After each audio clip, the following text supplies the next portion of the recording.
Welcome to another episode of Brand Lincoln, where we take a look around the Lincoln, Nebraska area and introduce you to business owners and influential people in the city. We are brought to you by Perch Merch.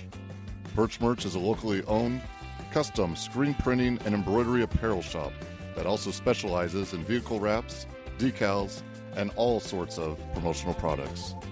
If your business, school, or team is looking to expand your brand, head to perch-merch.com or call us at 402-217-5212.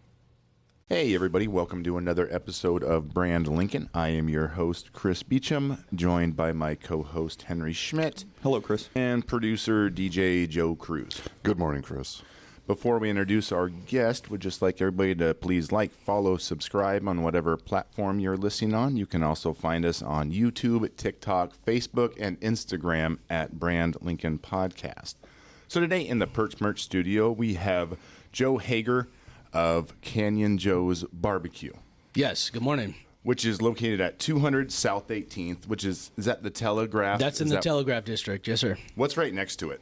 Right next to it, there's a storage, and then we're attached to craft axe throwing. You are attached to that? Yeah. Okay. It's all attached in that, on that corner there, and then catty corner would be Sorrow Cider, and then further down would be Code Beer.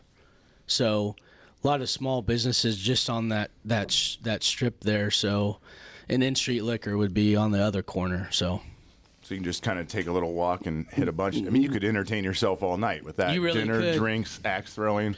You really could. Yep, you could.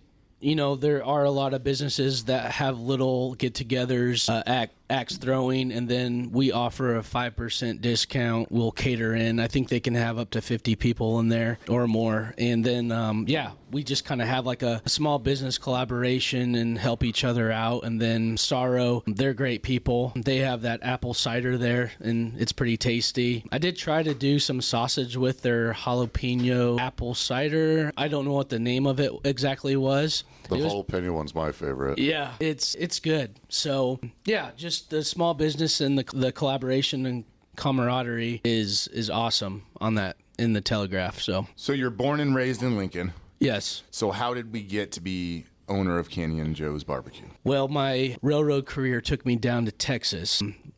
When I was down there, I started out in West Texas, Amarillo. What year are we talking We're here? talking 2014. Okay. Amarillo by morning. Yeah, that was the theme. That was the theme going down there. So went down there to work and did my first barbecue competition. Was asked to do it for WT, cool. and it was just fun. Really getting to know everybody in the little barbecue competition, and then were you always cooking barbecue before that? Like no. Oh, okay. You just said, hey, there's this competition. I'm just gonna. My dad, I cut my teeth on a pellet smoker. My dad got a Green Mountain, and he was always sending pictures of his barbecue, and I'm like, I need to go down to the Ace Hardware and get one of these. Just real good dad stuff. Yeah, Like, hey, son, look at this picture. Like, oh yeah, Dad, watch this. Yeah. So I was actually trying, with the fast pace at the railroad, I was trying to find something to slow me down and build patience. And obviously smoking meats and stuff really will make you wait and have patience because, as they say, if you're looking, you're not cooking. So anyways, I was like, why not? Let's go have some fun at this barbecue competition in the circle down there in Canyon. So we lived in Canyon, which is like 20 minutes south of Amarillo. So I would drive in and out from there. How did you do on your first tournament? Humbly, we took first in brisket. No kidding. Yeah. On your very first one. Yeah, it blew my mind. I think we took third in pork butt. Our ribs didn't place, our chicken didn't place, but I really didn't know how to do any of those meats, wasn't familiar with it. I really wasn't familiar with any of it, to be honest. Just a lot of Googling. What? So I am very much inspired by Central Texas barbecue. That's like your Aaron Franklin's, and there's a lot of people that have that type of style.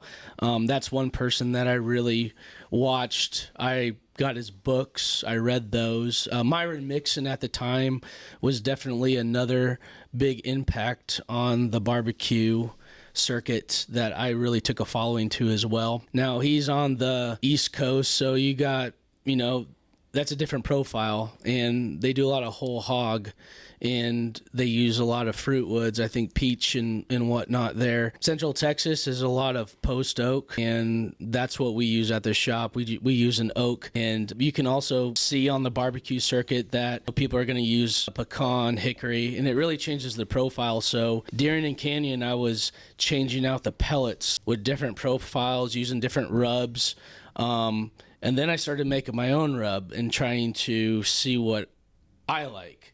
So then I started bringing in a lot of food to work, and, because wife was getting tired of eating pork shoulder all the time.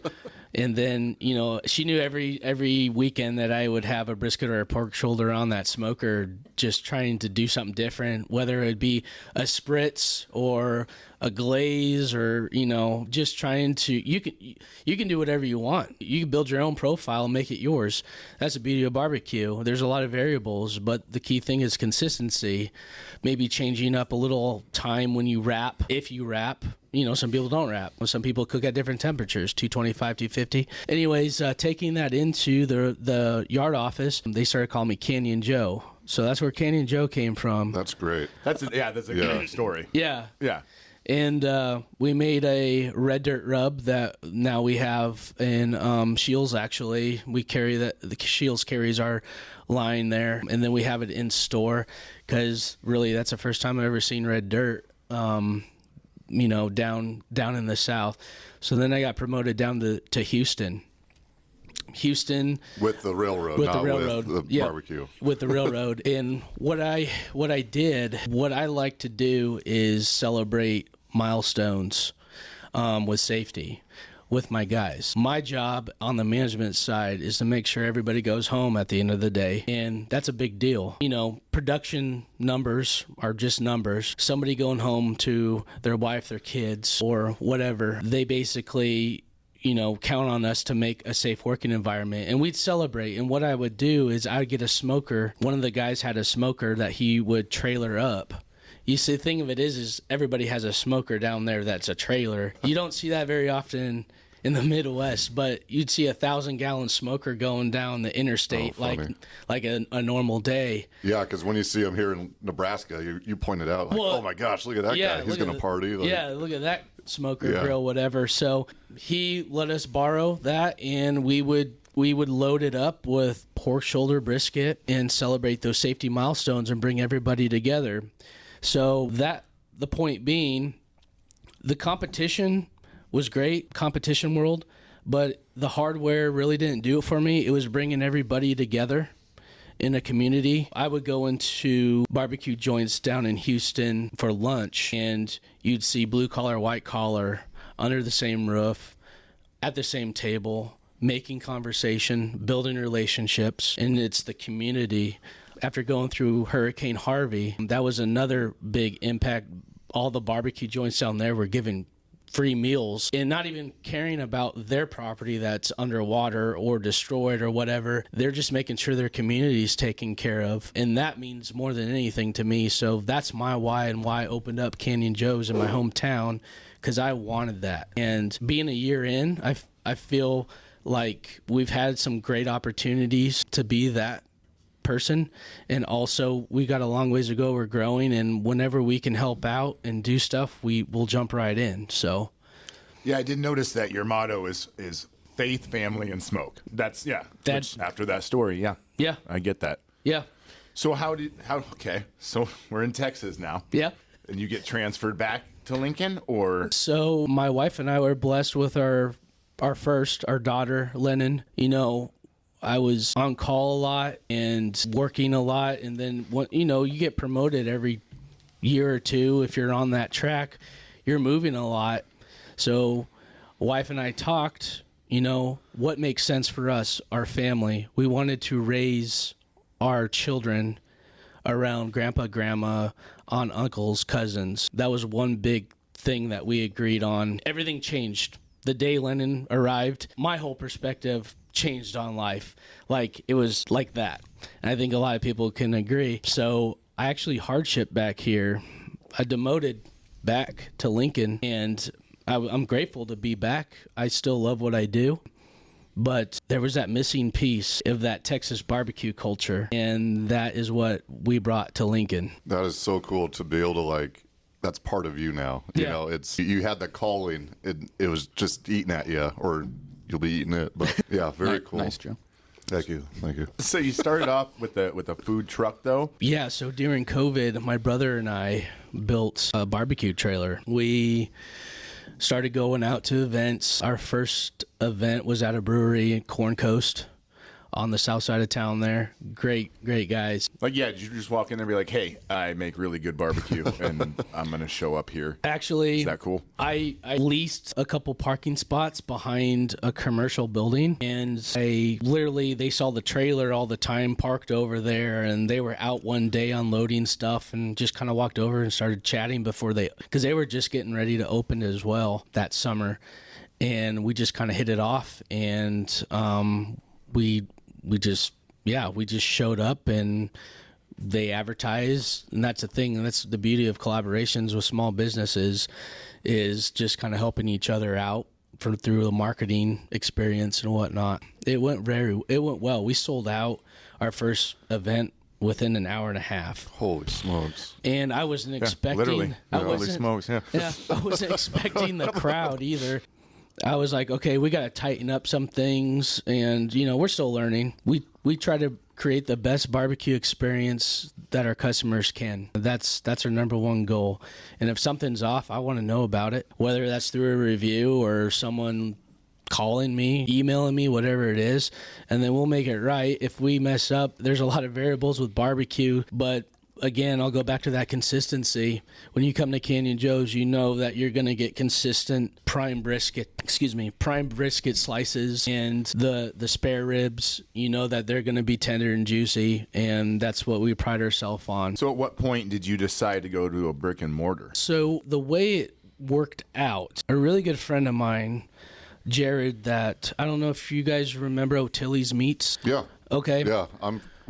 He does work with us here at the shop, actually. We've done some signs and stuff. Oh, super cool. Yeah. Actually, another collab that, again, we did a sausage thing together, and we actually did a Chicago dog at Cosmic Eye with his product, and then we smoked it, and then we both were in the trailer slinging that out with and I did a pork belly banh mi, so that was like two options at that brewery. But anyways, yeah. We were talking about doing like a sausage smokehouse barbecue restaurant. I kind of got the concept driving around down there in Houston, down 105, just watching how you walk into a meat place and they've got sausages hanging in the ceiling. They've got display cases. Right out of a movie. Just huge. Just anything you can think of. A huge display fridge of dry aged beef, like they'll just cut the steak right off for you. And I like going to places like that. Yeah, just very special. So he decided to take his business in a different route, and I just couldn't stop thinking about the location in the Telegraph as it's growing and stuff. You go on the outside, it's been that building's been multiple things in the past. Now I look at it, it's a very unique building. It has a patio. It just screamed barbecue. It already had, the brick was painted black already. I'm like, I can't turn this down. So talking to the landlord, he made it right with me to get in there and make it to where we're both going to be successful. And, I'm just grateful that spot came upon us. So that really that's kind of what triggered me looking at the building was Jared. But then I couldn't stop thinking about it. I was like, this is perfect. This is perfect. So yeah, that's kind of where I got in, just jumped right in. And how long ago was that then? You said about a year, or? Yeah, we just hit our year anniversary at the end of July. Okay. So about a year and a half ago, just kind of jumping right in. Wow. So that's how I first heard about Canyon Joe's, was that your grand opening. And because I thought about going down there, and then I saw what was happening down there. What a great feeling. Like, you had a line, like, around the corner. Yep. Like what was that like? It's everything I dream about. That's the lines you see in Texas out of some of the top barbecue joints. Goldie's, Truth Barbecue. I mean, those guys just are inspirations for the whole Texas barbecue community. And our philosophy is selling out every day, which You do a lot. we do a lot. Do you remember what your inventory was like for that grand opening? Gosh, Yeah, when you say sell out, like what? Yeah, what are you starting the day with? we're starting the day with everything on the menu, from brisket, ribs. We've got our in-house sausage on the smoker. So we actually started with a smaller smoker from M Grills, which is in Beatrice. It originated out of Dallas, but Kinney Manufacturing bought M Grills and the Blazing Grills company out of Beatrice and just combined them. So you got a pellet version, and then you got your wood burnings. You throw sticks in there, stick burner. So then they have the commercial line, which is our Big M. I started with just a 2-door. Then the football team, the Huskers, started having us cater, and that took up the whole smoker. And I'm like, what am I going to do for service? So I found an offset down in Houston and had my wife's uncle drive it up, and we had to start putting stuff over on that smoker because we were at max capacity. Then we upgraded to the 4-door Big M, which is just impressive, built with great craftsmanship. So craftsmanship on that Big M is just bar none the best. And the best part, it's in Nebraska. So built a good relationship with that company as well. Like I said, we start with quite a bit of prep. On Mondays, we trim a lot of briskets. We're talking anywhere from 12 to 15 cases of brisket a week. Oh, boy. And some of those cases come with 6 briskets, some 4, just kind of depending. And then when you get a brisket that's real big and one that's real small, really what we're doing is we're trying to make every one of them the same size and same shape, so they all, when we're rotating them on the smoker through our processes, that, again, consistency is had there. So we're shaping everything that we put on there, so when it comes off, it's all the same. And the trimmings we turn into our in-house sausage, and we definitely have adjusted our numbers throughout the first year to more. So it's been great. Because I see on your social media a lot where you're just posting like sold out, which is good and bad, right? It's good you get to go home. Well, it doesn't stop. We still got the next day's stuff on the smoker. It never stops. So we're still prepping for the next day in the back. Just because we're sold out, we don't turn the lights off. We're still there till 7, 8 o'clock at night. What does a day in the life of Joe look like? You, Joe, not this Joe. This Joe. You don't all want to over know, the place. Because you still have a full-time job. You have a very successful restaurant that you are very involved in. Oh, wait, I'm sorry. You're still with the railroad? Yes, sir. Oh, my gosh. That's what I'm saying. How does this... Oh, my gosh. Wow, you're busy. Really, And you've got, really a what wife and the kids. Really what it comes down to, I'll start with my wife, very understanding. Yes. I couldn't do this without my wife, not only just for her understanding, but her support. And she's driving me to be what I am too. My faith, also my crew at the shop. I couldn't do this. The amount of trimming and prep that we do at the shop is not for one person. And the whole thing of smoking, I mean, we're talking, just from a brisket standpoint, we're talking 10, 14 hours depending on what that day is. Just like today, the temperature dropped a little bit. That Big M, it doesn't phase it. We've cooked in negative 40 degrees last year. Gosh. And that thing just chugged along. Nothing phases that. It's very insulated. But So is it cooking overnight? it's not cooking overnight. Okay, so this is a whole day while you're there. This is a You're whole letting day the next day cook. Yep. So we're there real early in the morning. So it starts early in the morning, and then it goes into the evening just with the cook. So that's an all-day process. The hold on the meats, on the big proteins, is really, it's not a secret, but that's really what mellows out the bark. It mellows out everything that's going on inside the brisket. And, you know, I think the rest is the most important part. And, you know, you've heard cooking a steak. You just don't cut in it right away because then everything just kind of just falls out. Yeah, that's bad. You don't want to cut into a brisket that's over 200 degrees. You definitely want it to come down, mellow out, and then it's perfect by the following day, and it just holds overnight at a safe temperature. So yeah, that's our process on that. Okay, so what's your life like? What's my life like? Never stops. Yeah. So do you go to Joe, Canyon Joe mentioned that he just got done with a 7-day straight 12-hour shift run at the railroad. Are you kidding me? Oh my gosh. And then he's here helping us out, My gosh. doing our podcast, and you're going to go straight to work? Canyon Joe's. So do you go to Canyon Joe's in the morning, get all that ready, and then go to Railroad, and then come back to Canyon Joe's? Or You know, I get up at 4 a.m. and get ready to go to work at the railroad, 12-hour shift. I put my full focus into my full-time job, and then my guys at the shop take care of Canyon Joe's. I think it's pretty obvious. You take care of your employees, they take care of you. Those guys are like brothers to me. listening, Chris? Cut that. So How many guys do you have working at Canyon Joe's? right now, today I'll have 4 plus myself. Yeah. So Tuesdays and Wednesdays are relatively a slower day for us and maybe the whole restaurant industry. I just kind of watch how things play out. But by the time Thursday, Friday, Saturday hit, you'll see those sellout posts pretty often, weekly.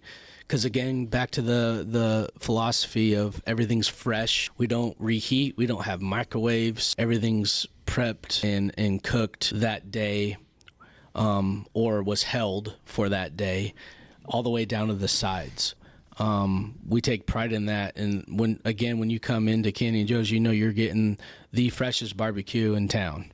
So does Canyon Joe, Canyon Joe, do you just take a half brisket home at night if you have some leftovers? There's none to take. That Plus, kinda, the wife is tired of brisket, so yeah.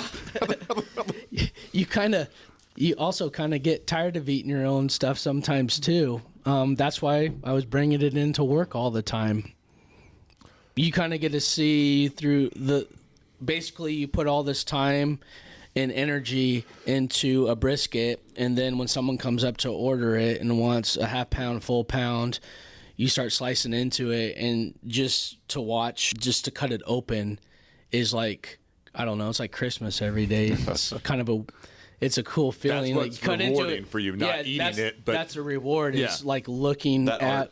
the smoke ring to the fat rendered out in it, and that's the best part, is just cutting into a brisket every day. I feel like you're going to have a lot of people who listen to this podcast and are just, I'm like, okay, what do? I just got to get a pellet grill, and I need like 12 hours. I got it. It's fine. Yeah. That'll be great. It's wild, the technology now in these pellet smokers. I mean, you can control it through Wi-Fi. Mm-hmm. You can, if your process in the middle of the cook or towards the end is to crank it up the temperature, and you're running errands, you can literally just tap into your Wi-Fi and control it.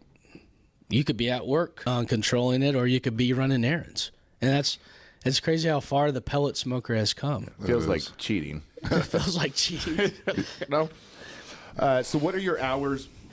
Where can they find you? Social media, website? So our hours during the week, Tuesday through Saturday, from 11 a.m. our doors open until 7:30 p.m. or until sold out. Our website is www.canyonjoesbarbecue.com. We are looking also to get online ordering started up, maybe a third-party delivery service here, if it makes sense. And then also the food truck. You mentioned something about the brisket. What I was doing in the beginning is making Texas kolaches. Yeah. Okay. Yeah. You can imagine what that means, Chris. Some people will fight over calling a Texas kolache a kolache because it's not the fruit pastry one. It's actually klobasnik. It's the savory meat. Sounds better to me. Yeah. So basically, I would take chopped brisket, eggs, cheese, and then put that in grandma's kolache dough. It's like a sweet potato bread, and then bake them off. And then also with our over sausage at the end of the week, kind of contemplating on maybe doing the Texas kolaches with the sausage roll, or what we know as pigs in a blanket here in the Midwest. But, those are pretty hot in the morning, like getting donuts. Every donut shops sell more kolaches, I feel like, than they do donuts. And they use their donut dough. So, and then you can also hire you to just cater events as well, correct? Yes, sir. Yeah, you just don't stop. Yeah, Okay. that's all right. Just wanted to clarify He's like a that. train, Chris. Oh. Okay, so let's move to your oh shit moments. Let's start with the bad. What was like the one time since probably you got back to Lincoln with the food truck and the restaurant that you were like, nah, shit, this isn't going to work. I can't do this. This is not. You have your doubts every day. I know that we have the sellout philosophy, but every day I wake up, and I'm gonna be honest with you, I'm like, are people gonna come today? I mean, if you're a business owner and this is your baby and you take so much pride and passion into something, you just wonder, like, is anybody going to come see us today? I don't know. That's just a feeling I get every morning, because, like I said, I want everybody in town to come experience the barbecue that we make. And I don't know, maybe that's the humble opinion that I have, but we're trying to be. I'm not saying we're trying to be the best, but we're trying to make the experience the best that you have. A good oh shit moment for me is when the refrigerators go out. It's happened twice now. I think every restaurant owner, if you have equipment failure, that is a big oh shit moment. That's a lot of meat. That's a lot of everything. The saddest day, one of the most saddest days of my life, was throwing probably $3,000 worth of briskets in the dumpster. Because they just weren't safe to obviously serve to the public. That was a really punch in the gut there. But those are the risks that you take, and then getting that brisket replaced in a timely fashion, which my food rep has been amazing. He takes care of us when we need something or a short catering notice comes in.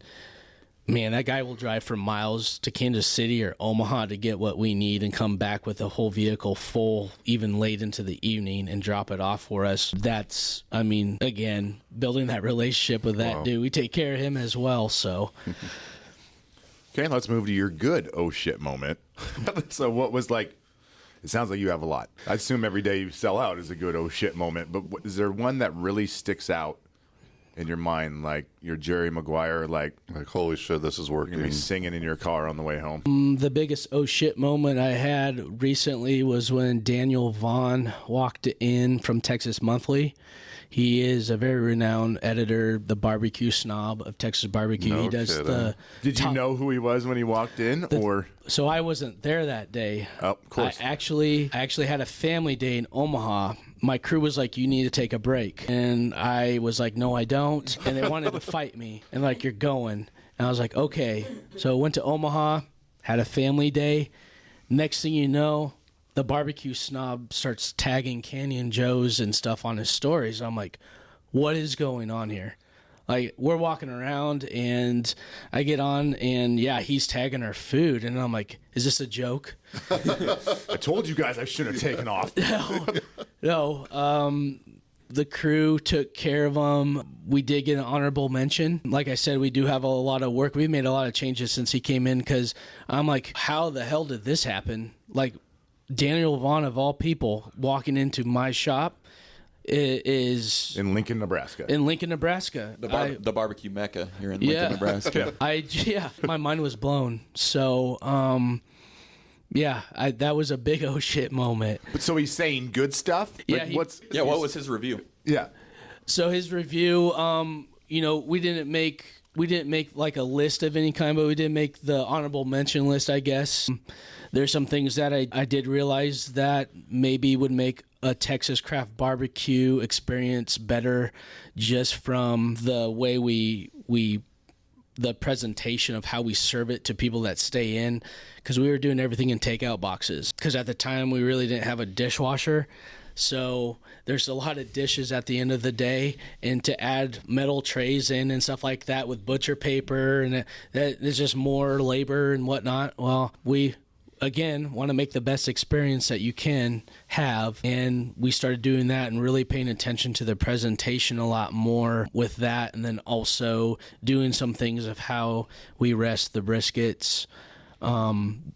Not too much, just tweaking little things. So yeah, just kind of, it makes you realize that you do have some growth to do when you're trying to have the best experience in Lincoln. So Okay. Joe, our Joe. Me this time, yes. Well, Joe, we're on Brand Lincoln to celebrate our great city of Lincoln. What are things that you like to do in your little to free time? Or, I don't know, other restaurants or entertainment-wise? really, I really like to go and support local and go see other small businesses in town. Just recently went to Taste of Louisiana. Pokey, he's a great dude. That's off, North 27th and Fletcher. Okay. Yeah, just, shooting the shit with him. And Like, did you go in and, like, introduce yourself? Or, like, how does that work when Actually, one restaurant guy, are you secret shopping? But obviously, like... Actually, Pokey came into my restaurant, and I recognized him off social media. And, I would love to get out a lot more and go support, and I do when I can. But if another local restaurant's going to come in and patronize me and show support, you're damn right I'm going to make time to go out and support them, and I promised him that. I'm a man of my word. So we shook hands. He gave him a good experience, and then he flipped it back into the same for me. I mean, we swapped merch. I mean, it's just That's awesome. It's good stuff. Yeah. Yeah. Any other places? A Soulful Cocina out in Havelock. Chubb.